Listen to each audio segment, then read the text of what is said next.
কলকাতার new market এলাকার আবাসিক হোটেলগুলোর নিরাপত্তা ব্যবস্থা নিয়ে ফের উঠেছে বড় প্রশ্ন।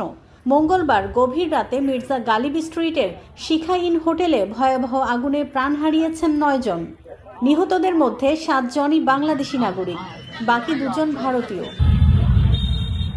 স্থানীয়দের কাছে মিনি বাংলাদেশ হিসেবে পরিচিত নিউ মার্কেট এলাকায় Collin Street, Mirza Ghalib Street, Free School Street, Sudder Street ও মার্কুইস স্ট্রিট সহ বিভিন্ন এলাকায় রয়েছে 1000-এর বেশি ছোট বড় হোটেল ও গেস্ট হাউস।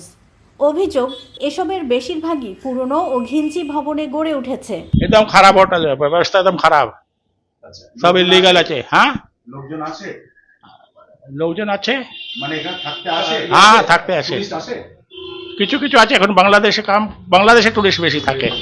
মানে খারাপ বলতে কি কি খারাপ এখানে? স্টেয়ার কেস খারাপ আছে, মেনটেনেন্স নেই, fire fighting system, fire fighting system নেই। যদি কোনো দুর্ঘটনা ঘটে বিকল্প কোনো সিঁড়ি আছে? না, একটাই সিঁড়ি আছে। হ্যাঁ, এই সিঁড়ি, কাঠের সিঁড়ি। আমার এই হোটেল দেখুন, অত গ্যাদারিং নাই।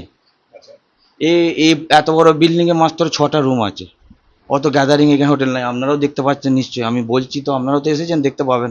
এখানে কোনো কিছুই নাই, মাত্র 6টা রুম। অনেক বড় স্পেসও আছে, জায়গাও আছে, সিঁড়িও অনেক বড়। আর এইখানে এই এত বড় বিল্ডিংটা খালি 6টা রুম আছে, বাকি সব ফ্যামিলিরা থাকে।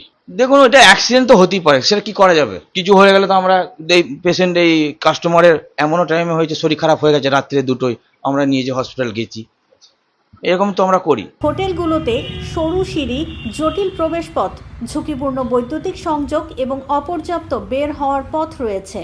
কোথাও নেই জরুরি সিঁড়ি, কোথাও আবার বারান্দাও নেই। ফলে আগুন বা অন্য কোনো দুর্ঘটনা ঘটলে দ্রুত বের হওয়ার সুযোগ খুবই কম। অগ্নিকাণ্ডের পর প্রাথমিক তদন্তে আরও ভয়াবহ তথ্য উঠে এসেছে। শিখা ইন হোটেলটিতে ছিল না ফায়ার লাইসেন্স। দীর্ঘদিন কোনো অগ্নি নিরাপত্তা অডিটও হয়নি। এমনকি জরুরি সময়ে বের হওয়ার একটি পথ দেয়াল তুলে বন্ধ করে দেওয়া হয়েছিল বলে জানিয়েছে তদন্ত সংশ্লিষ্টরা। প্রাথমিকভাবে এসির শর্ট সার্কিট থেকে আগুনের সূত্রপাত বলে ধারণা করা হচ্ছে।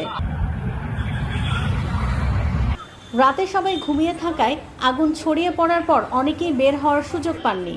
আগুনের চেয়ে ধোঁয়ায় দম বন্ধ হয়ে বেশিরভাগ মানুষের মৃত্যু হয়েছে বলে জানা গেছে। যখন আগুন লাগছে তখন তো আমি ওই ফ্লোরের 211 নম্বর রুমে ছিলাম।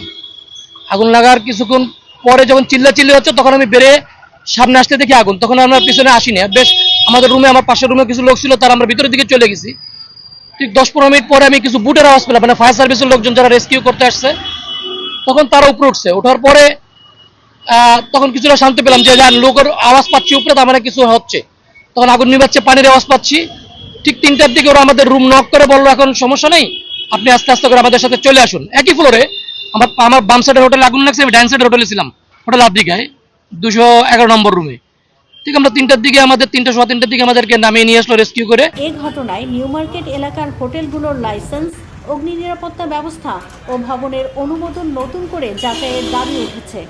রাজনৈতিক নেতারাও অবৈধ হোটেল ও ঝুঁকিপূর্ণ স্থাপনার বিরুদ্ধে কঠোর ব্যবস্থা নেওয়ার আহ্বান জানিয়েছেন। রামপুরহাটে মেঘালয়ের মানুষ এসছে ভক্তিতে পুজো দিতে, মারা গিয়েছে। এখানে লোকে চিকিৎসার জন্য আসে, বেড়াতে আসে, মার্কেটিংয়ের জন্য আসে, সিনেমা দেখতে আসে, মূলত বাংলাদেশ থেকে আসে। এটা হিস্টোরিক্যালি এলুকে বলে এলিফ্যান্ট মেমোরি। এখন আমাদের কিছু এখানে লোকজন আছে, তারা শুরু করে দেবে, স্পেশাল ডিসকাশন আরম্ভ করে দেবে, বাংলাদেশ, ভারত, পাকিস্তান, হিন্দু, মুসলমান। আসলে এটা দেশভাগের আগে থেকেই এটা ছিল ব্যবসা বাণিজ্য বিনোদনের কেন্দ্র। সুতরাং যাদের পূর্বপুরুষরা এখান থেকে ওখানে চলে গেছে, তারাও একটা ভালো হিন্দি সিনেমা যখন রিলিজ হতো, আমি ববির সময় দেখেছি, আমি সোলের সময় দেখেছি, তখন ওখান থেকে এখানে চলে আসতো সিনেমা দেখতে, ফার্স্ট রো দেখতে হবে। এখন চিকিৎসার জন্য আসে। বাংলাদেশের ঘটনাবলী পরে আমাদের সরকার কত লম্বা চওড়া কথা বললো, এখানে চিকিৎসা হবে না, এখানে আসতে দেবো না, তারপরে আসছে লোকে। কিন্তু আসলে এখানকার যারা ব্যবসা বাণিজ্য করে তাদের খুবই ক্ষতি হয়েছে, দোকান, কাপড়ের দোকান, অন্যান্য জিনিসপত্র। কারণ ঈদের বাজারের জন্য, পুজোর বাজারের জন্য, তারপর হচ্ছে তোমাকে বিয়ে বাড়ির জন্য এখনও লোকজন আসে, চিকিৎসার জন্য আসে। কিন্তু এটাকে বলে হসপিটালিটি, তাহলে যারা আসবে অতিথি দেবভাব।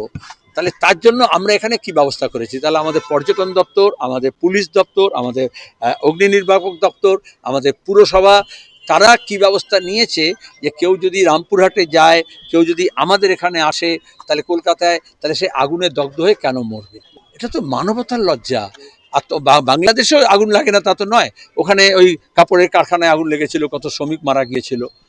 কিন্তু একটা আগুন লাগলে দোষারোপের বদলে কারণ খুঁজে বার করতে হয় এক, আর ভবিষ্যতে যাতে না হয় তার জন্য ব্যবস্থাপনা নিতে হয়।